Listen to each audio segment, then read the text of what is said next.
Pipila ka adlaw sa di pa ang formal nga pagbukas sa Palarong Pambansa 2024, una nang gianunsyo ni Cebu City Acting Mayor Raymond Alvin Garcia nga 99% na nga andam ang syudad isip host city sa maong national event.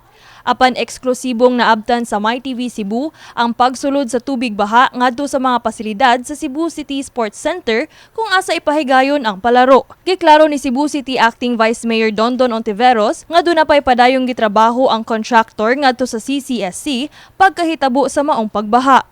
Naamang portion dito wa pa natiwas and timing sad naguwan, so dito gid ni padong to siya dito again. Unfortunately naata sa rainy season.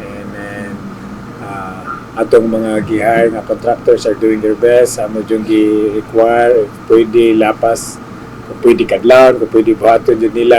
Saysay sab ni Ontiveros nga doon na siya mga concerns nga nadawat gikan sa mga nagkadiyang personnel mahitungod sa pagpangandam alang sa palaro. Apan pasalig niya nga 24/7 ang ilang pagtrabaho aron sa kalampusan sa Palarong Pambansa.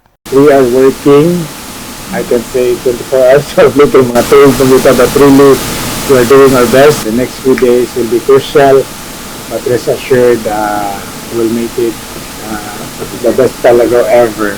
Kini si Queenie Joligon alang sa MyTV Cebu.